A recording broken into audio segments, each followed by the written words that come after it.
GrownKid is made possible by the Schultz Family Foundation, dedicated to helping young people unlock their full potential and successfully navigate to fulfilling careers.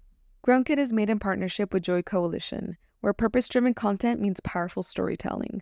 From 13 Reasons Why to Unprisoned, Joy Coalition projects are made to bridge generations and drive groundbreaking conversations. This is all The youth of America! We are literally the youth of America. Yes. Whoa! You're included. You're included. Wow, in that. 2003. Yes. Wow, what a fucking year. You guessed it. You know that was the last year that Michelle Kwan won the World Figure Skating Championships, was the year that you guys were born? That I bet happened you for a didn't know reason. that. Yes. I don't know what it is, No. but She was that- so iconic at the Teen Choice Awards that year, I'll never forget it. Oh fuck. Yeah. No, the Teens Choice Awards was like, I thought like I needed to go to the Teens Choice Awards. You like, that And you really, do. You Yeah, still you do. What do you mean? Like, Yeah, you do. wait, Yeah. what do you mean? It was You just like- Everybody No, got the literally. Teen Choice Awards. Holy fuck, I can't You're wait. a nobody. Like. Yeah. If Who you are, is that true? Clearly, you haven't gone to the Teens I haven't Choice gone there Awards. either. Oh fuck, you haven't gone like slimed? No. Actually, I would like be so sad about that. Would Being you? slimed? Yeah. Like Put I it did my extra my hard. hair and like my Yeah. outfit and stuff. I don't want all that on I me. do want to touch the slime though, and like I want to know what kind of like. You just want to roll around in it. Well, I want to like see like is it actual slime? It looks or- pretty wet and Yeah, like it would ruin your outfit. Yeah, a little bit. I don't know how they get it off. was- Like even a little bit of coffee on my outfit, I'm just like It has to wash. like a whole thing of slime.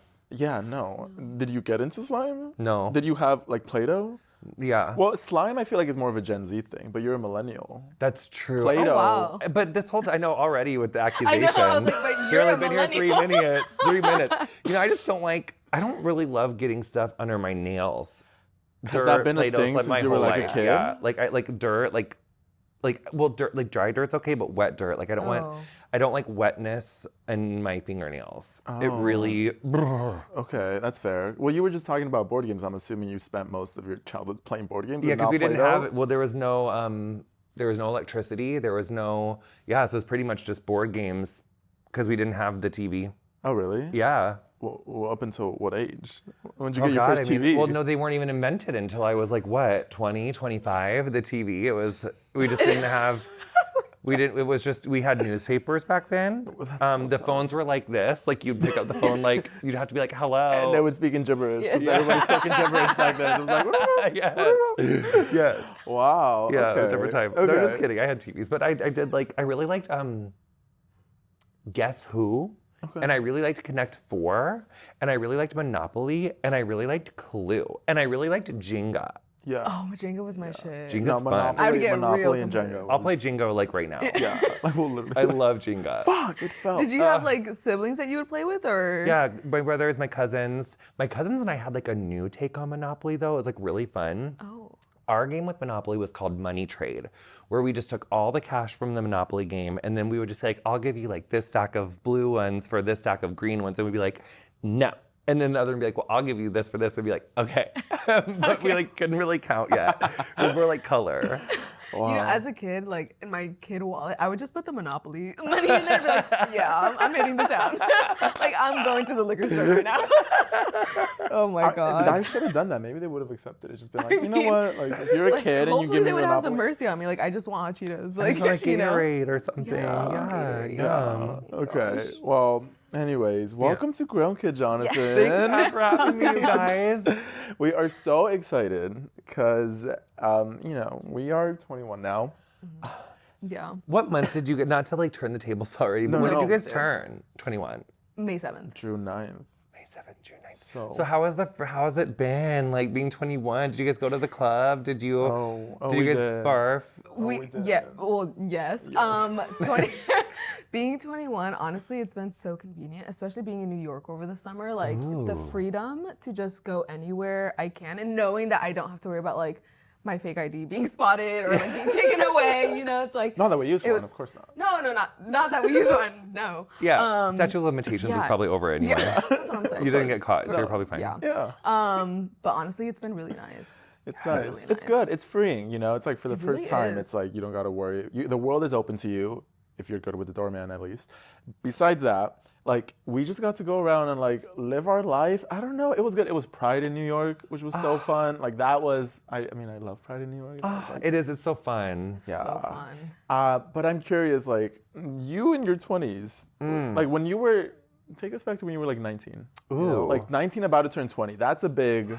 Okay, I was living in Phoenix and I was doing hair. And I actually, when I was 19, okay, this is interesting. Okay, so I cheered in college and I cheered all through high school. And so then when I went to hair school, like after that, I felt like I was a little bored. And at the time, how I could only go to the club was like my drag queen friends would like wear these like huge dresses. And I used to like get into a squat in the parking lot and we'd like go into the club like this. Like I'd hide under their dress. And that's how I would get in. But then, but it was difficult because there were so many times where like, you know, you would go and then you couldn't get in or like I'd be waiting. So just like, it was like a weird existence like at this time. But this is also when I found yoga. And when I found yoga when I was 19, because I just felt like very like aimless. Like I didn't have like my cheer squad anymore. I like wasn't doing my gymnastics, which had like always like been my thing. And so then when I found yoga, I was like, oh my God, like it gave me something to like kind of get up and do and like focus on. And then I would like go to the salon and I was really focused on just like building my clientele at the time because it was the first time I had to like support my little self. And it was really hot in Arizona. So it was like. Wait, were you living at home or why were you having to support yourself? Well, I moved, well, I just like, I went to hair school in Minneapolis when I was like 18. And then after that I moved to Arizona. And so, but like I was, you know, supporting myself. That was like the first time I had to like really make it work like on my own. So it was, I was just like, oh my God, I hope I can build a clientele in the middle of Arizona, not knowing anyone. And I did. Wow. I gave out a lot of, this was like business cards, you guys. Like I used to have to go to the mall at this like Aveda store and I'd have to like, Christian Bale. Like, I'd have to be like, oh my God, I'll like do your blow dry for free if you come to the salon around the corner. Or like, I was just like having like hawk little deals all the time. And then that's how I like built my little clientele in Arizona. Wow. Yeah. So hair was something that you just always gravitated towards. Like Always. you knew from the beginning, like this is something that I want to do. Yeah. Wow. How did that start? Like what prompted that? Probably my mom's Barbies. So real. Yeah, So like those Barbies, I was like, yeah. oh, let me do a little roller set. My mom actually had this like vintage Barbie that was like from the 60s that was like in its box, maybe like late 60s, early 70s. And I found this box and I took the fucking Barbie out of the box and I like cut all of its hair off. How was your trust fund? God, I will never destroyed. It was like one of the most angry I've never seen my mom that just despondent and upset. Like she came home from work and I was just like, and she, but Barbies. Wow. Love I feel Barbie like hair. everyone has an item like that. Yeah. That's like so valuable. I'm like, what item will I have? Because I don't know if I have it yet, but I feel like everyone at some point collects it. Of the item that's like, this is my prized possession, which is funny that was the Barbie for your mom. Yeah. Do you have that now? My mom does. Okay. But I didn't get to all of them. But I think she has her little vintage Barbie collection, unless she just like sold it in a garage sale, which she did do sometimes. But when I was little, like way little, there was this like Berenstain Bear, like these Berenstain Bears, and they had this really cute cartoon and these cute ass books, and they sold them at Target, like the actual stuffed animals, but you could never find the sister, Lisa. She was impossible to find. And then I found her, and then my mom fucking sold them in a garage sale. Oh my God. Yeah, she did. Like I still, would never forgive on my her, grandmother's personally. deathbed in 2015, because my grandma was the one who found Lisa, and she gave it to me for Christmas. My grandma was like talking about it on her deathbed. Like she was like, I still will never get over the Berenstain Bears. And that was like one of like the last sentences she said. You know, that's valid. And it's priorities. Fuck, yeah. She. Are you the type that like if somebody or something were to wrong you, like you're keeping that with you? Like No, I try to let it go. Okay. Yeah, I try to let it go. I learned about that Breaking in yoga, honey. generational Yes. traumas. yes. for What you sure. resist, persist, and what you accept flows, honey. You just gotta like let it go, honey. You gotta accept Yeah, it. yeah. That's Okay, well that's real. fair. I'm glad you got into hair. You got the business cards, Yes. handing them out. I miss the idea of business cards. So cute. Maybe they'll come Getting- back. I'm think trying they to bring them can. back. We gotta bring them back. Yeah. Just start showing up and like, hey, like I here's think my your business generation's card. gonna do it. They're gonna be like, paper. No, I love paper. Actually, Yeah. that's one of this is a tangent, but that's one of, like I love Yeah. anything with paper. Bitch, a business card, like an Like envelope. a I'm like, wow. magazine. I love a magazine. Yes, magazine, I love like a print. full print. Yes. We I were know so they spoiled. We appreciate used to get that. to like get them at the airport and you could like read them and stuff. There was no phones. Oh, that's It was nice. chic. Yeah. What was it like though? Because in your 20s, I mean, what year was that? What was technology like? Were there phones? Let me think. still? Okay, no, that's actually a really good question because I saw this like thing on TikTok and it was like high school, 2002, and it really was feeling like the 60s, like because they're like people didn't have phones, and I was like, damn, They're just walking like and looking straight ahead. Yeah, pen but we pals. had these flip phones, and I got my first flip phone when I was 15. I remember it like yesterday. I really lobbied hard. Maybe I was 16, so I think I was like a sophomore in high school. And there was like Snake. Do you guys know about like Snake? Yes. Yeah, like that. Like Yes. so that was like on the phone. I mean, you could just call, no like FaceTime, no internet or anything like that. And then yeah, so the chronology. I turned 21 in like 2008. Wow. So I was in my 20s from 2008 until I was 29 when I booked Queer Eye, and yeah. Whoa, you were 29 right before, like right I was as 29 and then I booked Queer Eye, and then I turned 30 like on set of season 1 of Queer Eye. Whoa, that must be like an experience because it feels like you had this explosion of like meaning and like purpose and just success as you end this decade that most people define as like the most important. Like it's now or never. Yeah, it's not true. It just feels like that. But also I did do Game of Thrones, which is like that like started me into my career like on camera, and that was like in 2013. So I was like 25, 26. Oh, so how did you get into that one then? I was like doing one of my clients' hair in the salon, and she's incredible. Her name is Erin Gibson. She is a writer and producer and comedian, and I was doing her hair, and then I was like, oh my God, do you watch that show where like that little boy is so mean and he has that red sash and he's like killing the girls, and then when I got done like recapping like an episode of Game of Thrones, she was like, that is a series. And I thought she meant like on a phone. I didn't understand like what she meant. And so we go to the salon, we start Game of Thrones. You're supposed to do like one episode. It went really viral. Then like the second episode, we got Alfie Allen from Game of Thrones, which is he's major. And so he came on, and then after that, Bunny or Die was like, let's do this for the season. And then we started like season 3 of Game of Thrones. So like Game of Thrones was like season 3. So that was like 2013. But then we did it for the last like 7 seasons of the series. And actually when the Emmys started awarding like Outstanding Variety Series Short, which is basically like their version of a web series, we were one of their like inaugural 5 nominees. So that was how I got my first Emmy Game of Thrones. nomination. That is incredible. It went on to get nominated for 3 Emmys. That is wild. And James by Corden the- beat us every time, but that's okay. Fuck. Yeah. It's a hard bar. It is hard. I how, mean, how old were you then? Like 25. There Or you maybe go. 26. I think it was 26. Okay. How did that feel? Just like being nominated for that and being part of that. It was so surreal. That's crazy. Actually, now that I think about it, the first time that we got nominated, I didn't get nominated because I didn't understand how like that whole process works. So I like hosted the show and I like helped write the show, but I like didn't get nominated. But the second time we got nominated, honey, learned. I learned. You And I was learned. like, You we're gonna be learned. putting you on that list, aren't we? Yeah. You're going up on stage. Yes, Yes. and, but we didn't because James Corden, so that's okay. But no, it was really surreal. Actually, I remember like I used to like go to Equinox before I understood politics, and then I remember my mom was like, you got nominated for an Emmy, and I was like, oh my God, my mom's got dementia. She's like confused and she doesn't understand. Doesn't know what's going on But she anymore. really did know. I just didn't even know that we could get nominated for an Emmy. So it was like the first time they'd ever done that before. Yeah, and then it just kind of suddenly came up. Yeah, You're we just like kept going and going oh, and wow. going. And then like 2018, 2017, I heard that Queer Eye was getting rebooted, and I was like, that's my moment. That's you. And so that's what I did. Ooh, bronchitis. Not really, I just said that. It just sounded bronchial. Yeah, a little bit. Just Yeah. not too much. No, but that's amazing. I really want to know though, like, I'm so fascinated by this idea that like 29, it all happens, and you're 20, like 19, you're still handing out business cards. It feels like you lived 1,000 lifetimes in your 20s. Like, I'm curious if you knew what you were passionate about from like a young age. You knew you liked that. You knew you liked to do that.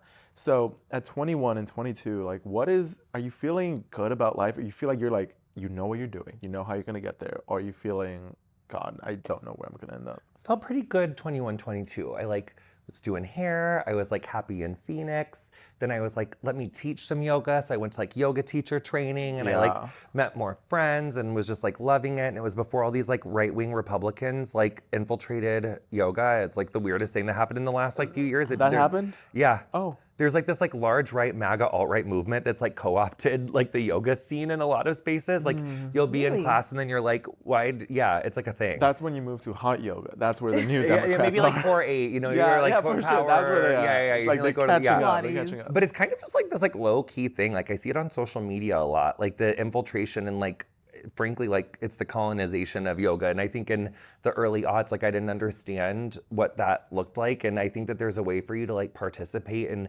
be aware. But then, I mean, one of my favorite old teachers that I used to take her class like all the time, like back when Donald Trump, before he was banned on Instagram, it's like 2019. I will never forget like scrolling and he came up like on my like feed, just like in the suggested things, you know? And this yoga teacher of mine like liked the post. And then I realized, I clicked on who, and there's just like a kind of a pipeline within like that, like in those spaces that can like randomly make you a really radicalized Republican. It's like a thing. No, the pipeline is real, especially when you're in the bubbles of like Yeah. the internet. You don't realize like what's going on. I don't know if we could see people's liked activity the way we used to on Instagram in today's like political scene, Yes. Friendships that would be destroyed. That would I be mean, insane. yeah, That would but be back to insane. 21 and 22. I was getting it, and then it wasn't until I think it was like 22 and I was like, oh, I think I like learned what I'm gonna learn here, like in Arizona. And I was like, I wanted to learn how to do hair better. I just wanted to progress in my art because I just felt stagnant I was just doing like a lot of chunky highlights and I couldn't figure out how to like place highlights on the mid lengths and ends of hair if you held a gun to my head. I just could not figure it out. So I moved to LA and I got a job as an assistant in a really good salon. And then I did that for like a year and a half, 2 years, which was really high pressure and like high stress. And then I got real aimless and didn't know what to do. Why? Well, I got addicted to drugs and contracted HIV, and then I was like, fuck. And then I moved to St. Louis because my stepdad got cancer and died. And so then so 25 was rough. Like I got introduced to meth in LA. I like had a really hard time with that. And I think the pressure of being an assistant, of building a clientele, working for myself, feeling really isolated and just showing up day in and day out for other people, I just really got so lost. And then my stepdad was like a really important person in my life, and watching him get cancer and just slowly, you know, fade away from his battle with cancer, which was a valiant battle, but a really hard one to witness. And so then I moved to St. Louis, and then once I moved to St. Louis, I was like, I actually found out I had HIV in St. Louis, but a lot of what led me to that was here. And so I think part of that, I just couldn't stop fucking up in LA. And so I was like, I just don't think I'm mature enough. I don't think I can handle it. So I had to get out. And then when I got out, my fucking stepdad died, like 3 weeks after we moved there. And then I was like, fuck, now I'm in a cornfield in St. Louis and contracting HIV in, you know, Missouri, it's really overwhelming. Like they don't have a social safety net like they do in California for that. Right. And navigating like access to pills and a doctor and a support group was really harder to come by there. So I just like sold everything I had and figured out how to get some money and moved back here to LA. And then like 4 months later was when I was doing my old client's hair, who Erin Gibson, and it was like December of 2012 when she came up with the idea for us to do Game of Thrones, which started in 2013. So that was kind of like, as I was like really fresh in my like, let's not do meth journey. Right. And it was really a savior. Like Erin saw something in me that I never saw in myself. Like I never moved to LA to think that I would be on camera or like be on TV. I just only ever wanted to do hair because I love doing hair. It's like all I ever want to talk about. But I think then once my eyes got open, I was like, oh my God, like I'm funny and I can like write things and I know how to produce and I know how to like memorize lines and come up with things really fast and then deliver them. Because Game of Thrones was like not easy to shoot. I mean, we would like write an entire show and I would like memorize lines and do improv and memorization like this. And we would shoot on like Sunday nights for like a Tuesday morning like launch. It was fast. It was fast. Yeah. That's wild. And there's so much there. Like first, like going back to this, like why do you think specifically LA was this place where you kind of lost your meaning? Was it just like, what type of personality do you say you have? Like, was it like you have this addictive personality? Have you always struggled with like, whether it be like self-control or, I mean, how were you in your 20s? I have ADHD. And so ADHD, I think, lends itself to like constant dopamine chasing. And I think when you're an assistant and you're in the service industry, I remember like one of my first days at the salon being told like, you cannot talk this much. Like you're to be seen, not heard. And like, that's not easy for me to hear. And so I think going through, I just didn't know how to care for myself. And because of that, I I tried to deal with it in healthy ways, whether that was through yoga or therapy. But once my stepdad got sick, like my healthy coping strategies, like I just couldn't keep up with it. Couldn't do it anymore. Yeah. And then I just started I'm also a survivor of abuse. And for a lot of folks that are survivors of abuse, a way that you handle it is like a sexual compulsivity. And so and I think, this is like in the early days of Grindr. I was like 22 and I never had access to like something like that. And it was really hard for me to know. And the queer culture at the time, like no one was talking about this. No one was helping young people navigate what safer sex looked like. This was like pre-prep. It was just a very different time in terms of the openness and the resources that young queer people had to accessing any information about HIV, STIs, drug use. It was just a really different time. So I don't think that it was self-control as much as that, like, coming from a little town and then, doing, I think it's important too. It's like, most people are like doing the best they can with what they have. Yeah. So I was just doing the best I could, but it was. See, that's what I want to touch on, because I feel like, the gay and queer communities today are so lucky in some ways that we have access to so many more resources and, prevention and preventative measures and such, and communities that do support, whether it be like hypersexuality or just risky behavior, substance abuse. But I can't imagine what it must be like back then, because you go from like flip phones and nothing, it's all in person. It's harder to access, whether it be like sex or whatever it is. Then you get this like shiny new app. You get Grindr, and you're like, you can access sex at any moment. Plus, like you said, you don't have any education and any resources, and you're coming from a town, I'm assuming, that wasn't as queer as LA. It feels my town's like 30,000 people on a cornfield in the, like in West Central Illinois. So did you grow up hiding like that part of yourself? No. How was that? Not great. Yeah, very bullied. Yeah, really hard. Really? Yeah. Was that like something you dealt with on your own? Did you have friends or family that you talked to about it? I had like close friends, and my family was as supportive as they could be, but junior high and middle school and high school was brutal. And then but then I will say, Bring It On, very formative movie. And then once I was like, fuck this, I'm just gonna like try out for cheer and just like fully embrace myself. Then it kind of got better. I was kind of a little bit of a trailblazer. There was like no other queer kids, and like once I started like just going out there and cheering and just really owning my little faggotry, it was like really good. Like, it wasn't really good, but once the cheerleaders accepted me, then they like got the guys that they were fucking to, like, or the guys that they were like. But you won after that. It's the power and then I just slowly like won people over. Yeah. Wow. I feel like it's so hard, because when you're in it, when you like everybody's making fun of you, like sometimes I thought like maybe I should just tone myself down, or maybe I should just like play a little bit safer. Were you like, did that thought ever cross your mind? I can't have a straight accent. You're not gonna be straight passing. I couldn't do it. I just couldn't. Like the way I walk, talk, move, I just couldn't. Yeah, it wasn't. I never had. I remember like being like 6 and 7 and like taking like a purple sweatshirt and like cutting the shoulder off so I could like put my shoulder out. And I was like, "Hey, Mrs. Schaefer." That was like my second grade teacher. I was just like couldn't help it. Like I loved figure skating, gymnastics. I was like the same as I am now, but just little. That is so different, because I feel like we're from two generations. We've had like polar experiences, and we've had two very different queer experiences. Because like you're saying like you could not pass as straight. I feel like for me, I thought I was straight for like the first 12 years of my life. Yeah. And until I was 13. And even after that, like I've never, like if you met me on the street, I feel like I usually pass it along. It's like, you wouldn't outwardly know it as much. And in that way, I feel like I was, I guess, lucky, because there's a sense of privilege that comes with that. And I can't imagine what it would be like to live life as a queer man that is like very outwardly expressive, and like, like people, like if I could be clogged, I'd be a lot more terrified, I think, which is a bummer that that's how it has to be. And I can't imagine that you did that in like a town that is in California, first of all. Like, that is like, I forget that happens.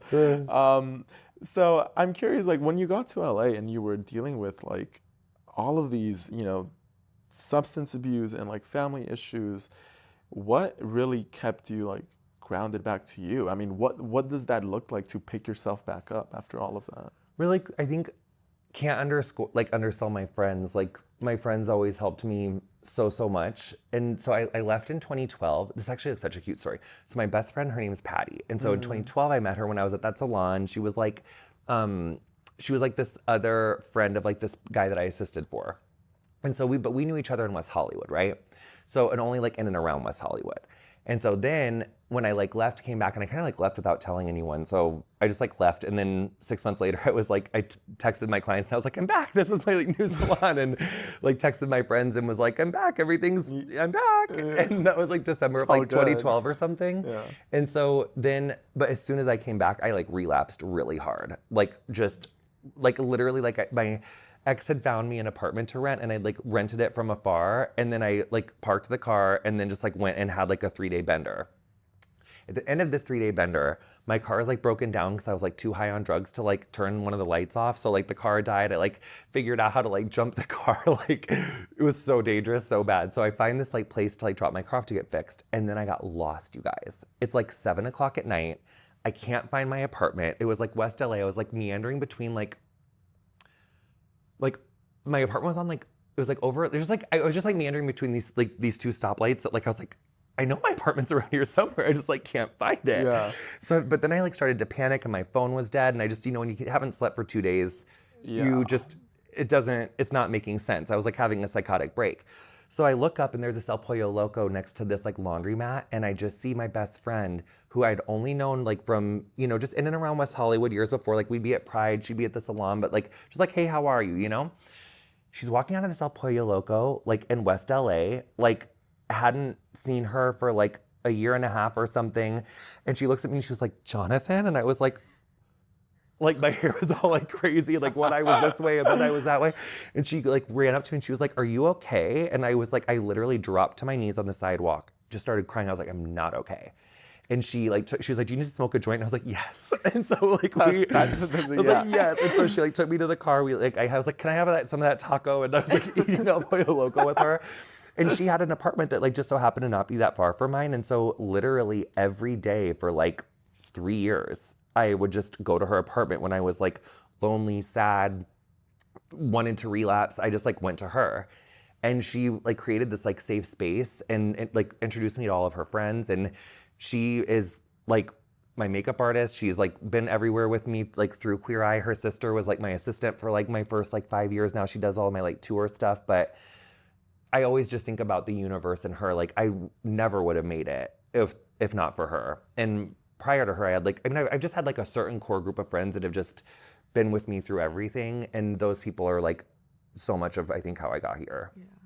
And when you were in LA and you were experiencing all of these things, did your family know what was going on? Like, what was the connection to them at that time? My mom did know, and poor thing, like, she did know, and there wasn't anything she could do about it. So it was just she was also far away. Yeah, she was far away, and I would like call her crazy, and like, I feel bad. I look back on it, I'm like, oh, Mom, I'm so sorry. But my mom's amazing. I mean, she's like, she's like a mom from this little town. So like, I my first book that I wrote, Over the Top, I talk a lot about the duality of like our relationship. Like she's such my biggest cheerleader and biggest support system, but then I think like anybody's parent, you like so badly want them to like see certain things a different way.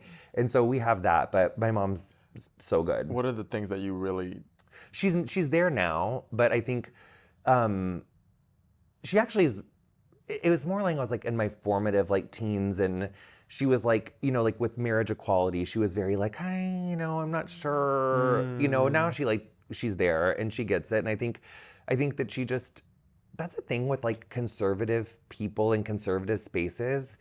You really have to be like incredibly empathetic or like a part of an oppressed minority to understand that the propaganda of like right-wing media isn't reality. Right. And because that news and that reality is so pervasive in these spaces, it really is like a rarity for someone who is like a white, straight person to see the reality of what it is for someone else. And it usually takes something like, having a queer child or having something happen to you in those spaces where you're like, oh, wow, like this reality that I've been living in a lot of it is really fucked up. and I didn't, maybe realize. Right. I feel like it's so identical to the way that I think a lot of like straight men see and respect women. That's like, oh, I see you as a woman if you're my sister or my girlfriend. And a stranger on the street, it's like this whole other energy. It's like that same energy with whether you're conservative or a Democrat, is that it takes a really close bond to you for you to finally get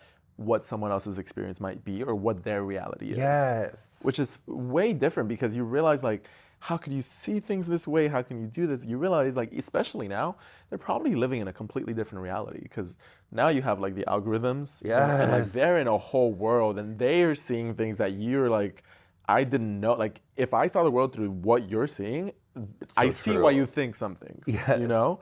So what was, you grew up in a conservative environment with your family then. Mm-hmm. What was that like? I mean, did they shape your views at all? Were you rebelling against it?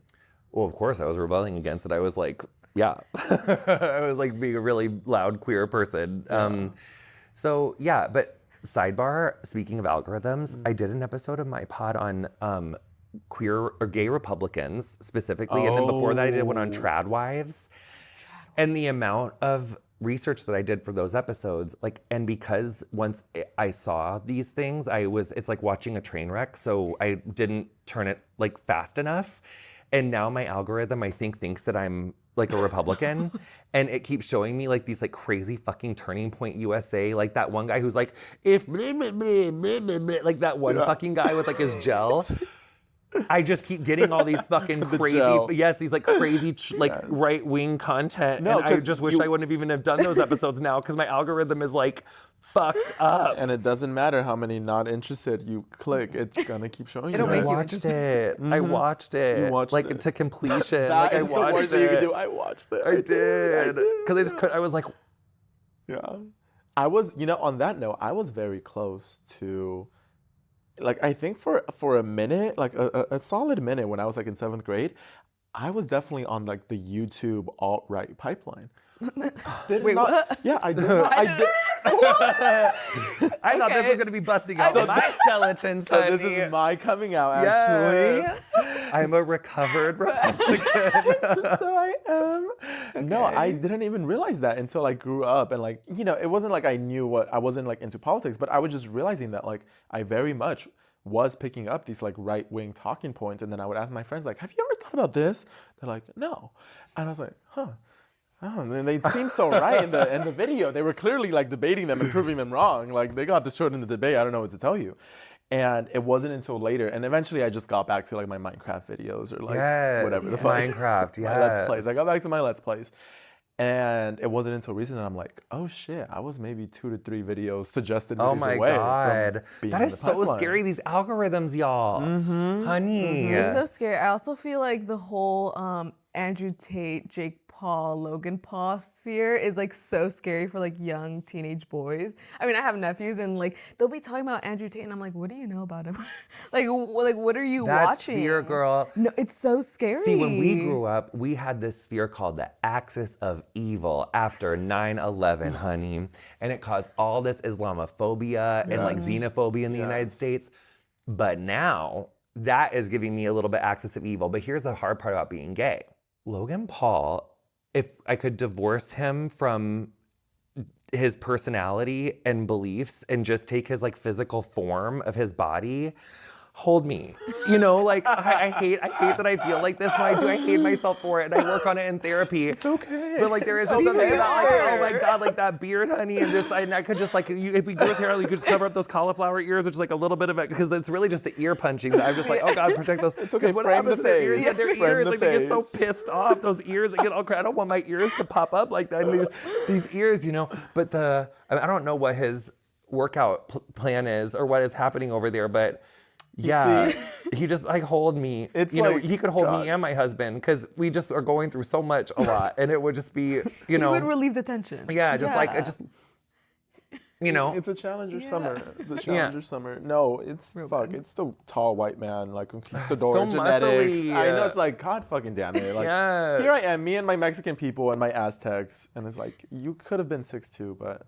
Well, I know, but there's a lot. But there's, Really anybody who's 6'2", I'm like, wow. Like that's all it takes. Yeah. That's all, it really it's all a it takes. nightmare. Yeah, it's crazy. I don't know what that is. I think it's just especially being like a tall person myself. Like it's like who also has like this disease of like you know how like lap dogs think that they're like the Little. big like The big, in my mind I'm like a 5'7" like petite like very little, you know, just very just like a whisper of a sprig of a person. Yeah. So that's why 6'2" is really valuable because then you can. It's so hard for me to feel petite. No, there is that dysmorphia that sometimes I'm like, I feel like I'm like tiny, and then other times where I feel like massive. And just like, I'm like this giant walking. And it's crazy. It just depends who I'm like next to, I guess. I just want to be like Sabrina Carpenter. Yeah, I'm just tiny. I'm so Yeah. little. You can hold me. Bad cam. I'm sitting in front row, but you can't even see me, even though Yeah, I'm front because I'm row. my Madonna fucking fit. Fuck. That was so cute, you guys. Do you know also she did to me that I just like really didn't see coming? I know this is like off subject, but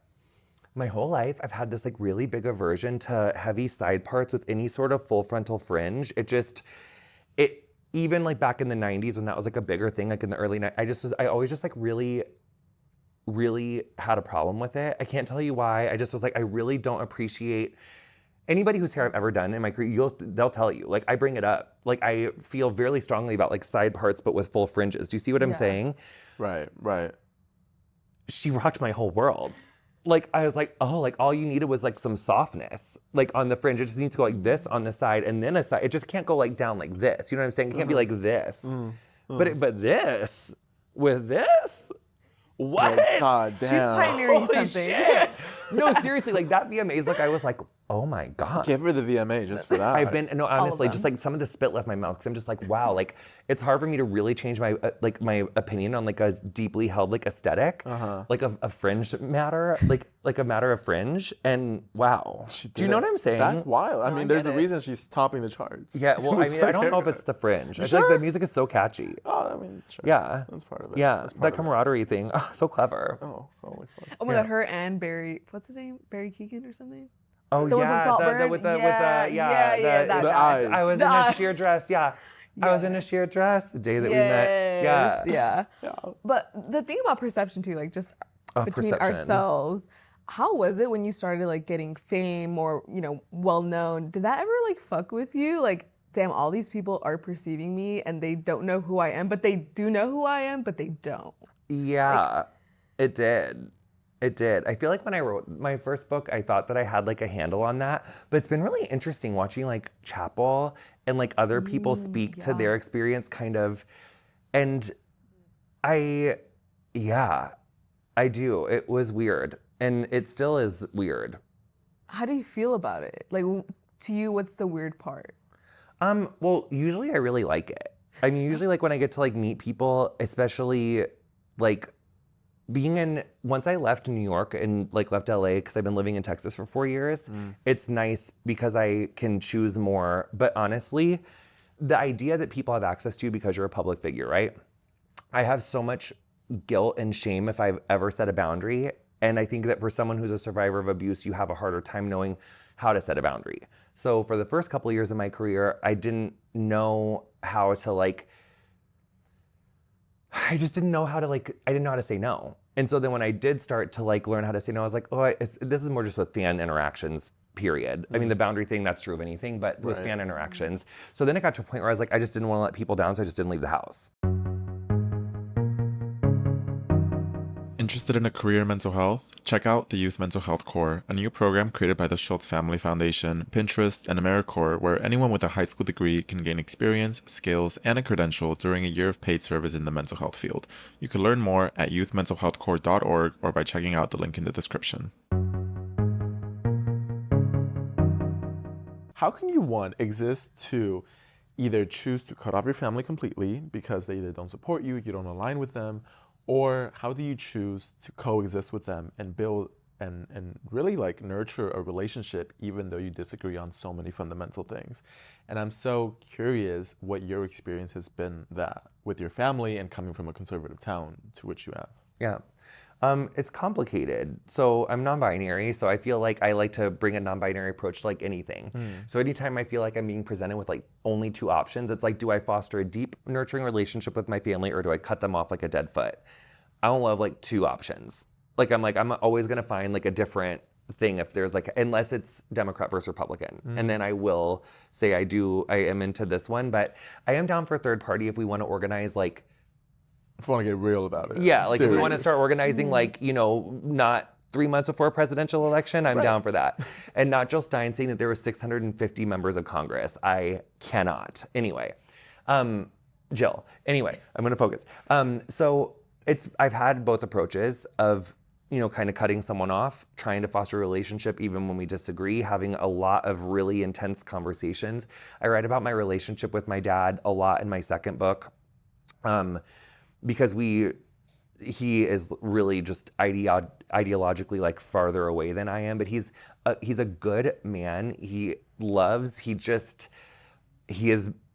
just have like different views. And I try consistently and without fail, like for all of my 20s, all of my 30s. And he has made progress and he has gotten better. And I think I have gotten him to question more. And, but interestingly, oh, sorry about it. My sister-in-law died really unexpectedly last year, really young. And losing her made me realize that I was like not as comfortable with like a full cutoff. And she hadn't been, nor had my brother that she was married to, but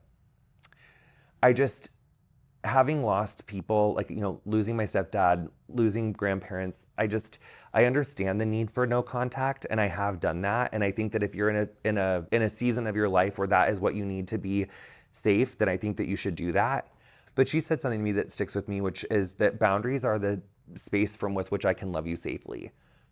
So if you can, whatever boundary you need to set, I think that's okay. I saw this thing on TikTok where this kid was like, got not invited to his brother's wedding because the brother was like, I can't trust you to be around, the kid. I just don't want you to be around with this lifestyle around my family.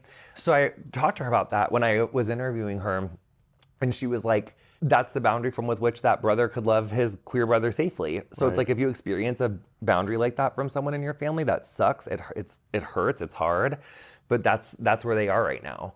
And so what that whole episode with Adrienne Marie Brown was about is like loving corrections, and like why loving corrections is so important. Because if we're going to build a better world, we're going to need each other to build that world with. And if we're telling people to like go fuck off because you XYZ'd, it's going to be harder to want to build a world with that person. And so I think if we can like not burn as much bridges, it's going to be helpful. And I think that fully no contact is important, and we need to, but I think we also need to try to exercise healthy boundaries before we go all the way there.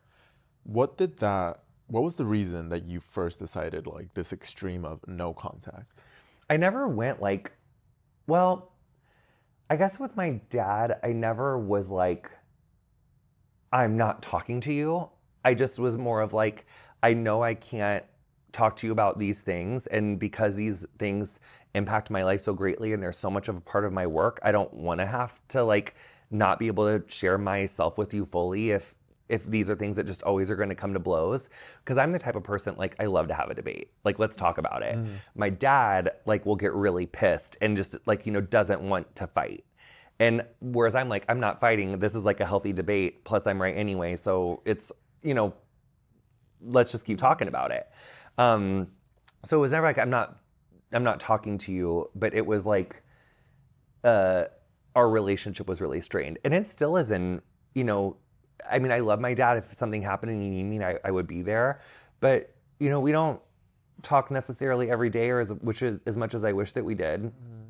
Yeah, I think parent relationships are always so complicated, especially when they don't hold the same beliefs as you. I mean, I've been through my fair share of like trying to get them to have an open mind and still having those discussions. But at times I find myself getting frustrated where it's like, I don't know how much longer I can be having these conversations. Did you ever have those moments of like, what am I fighting for? Like, should I just let this go? Or when do you decide, okay, I'm gonna stop versus I'm gonna keep pushing?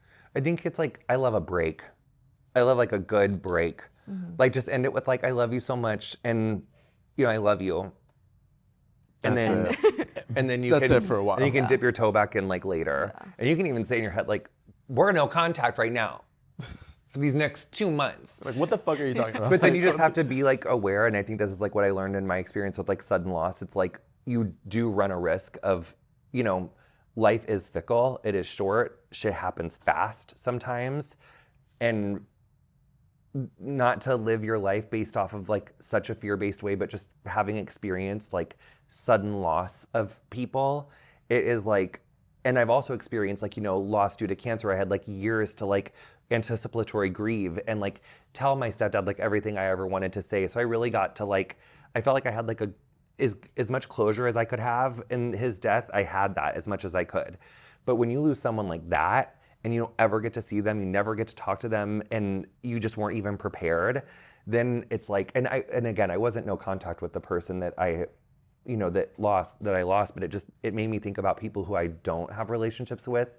And it's like, I really want to be sure that like, I cannot have them in my life for my own health and safety and my well-being if I'm going to like really be no contact with like a former friend or something like that. Mm-hmm.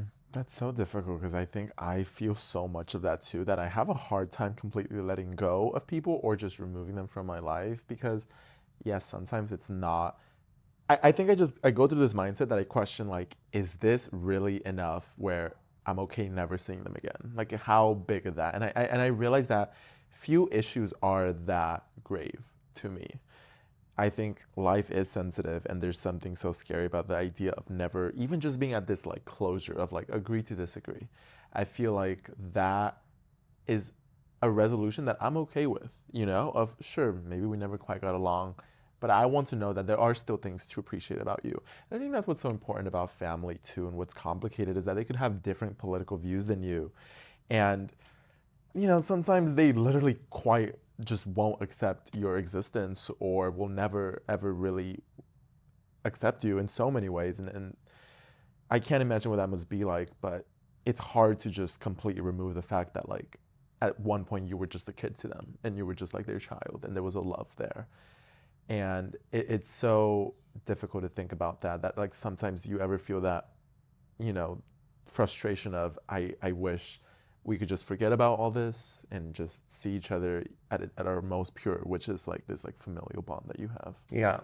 How did you deal with learning that like you do have to set boundaries? Was it a moment of grief too, that you had to be like, this person that I'm grieving is still alive, but they're just not here with me anymore in the way that I thought they were going to be?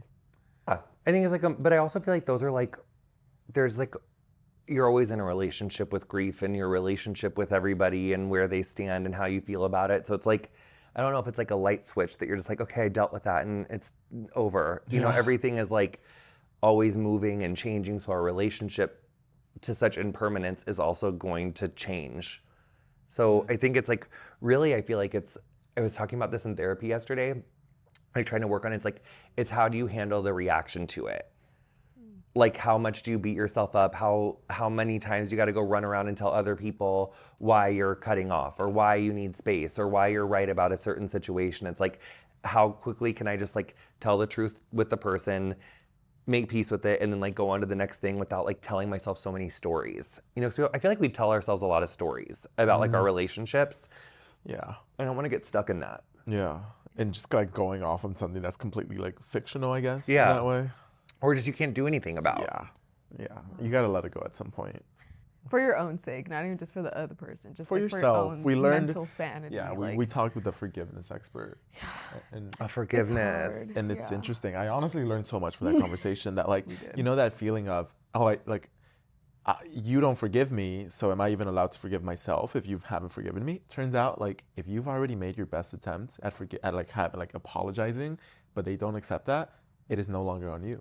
And you are allowed to forgive yourself. And that was something that like flipped the switch of, oh my God, I thought if they didn't forgive me, then I had to keep like holding this shame or this guilt. Yes. Turns out you don't. Yes. You don't. Let it go, Elsa. Yes. Literally that. But Really let it go. Jonathan, that was really, really interesting. Honestly, I think my last question for you is, what are your biggest regrets in your 20s, and what are the things that you are happy that you did do in your 20s? When I look back on it, I feel like I wish I could have had more balance. like I drove myself and worked myself so hard to get to where I got, but I think that the opposite of that was like the acting out, like whether that was like with drugs or compulsivity or whatever it was. And I think if I could have had a little bit more balance, I would have just like, the highs and lows wouldn't have been as extreme. It could have maybe just, not been like this, but just been more like, Wow, who would have thought? Yeah. You don't have to A be little up hill. there. exactly, as opposed to just like earthquake peaks and valleys.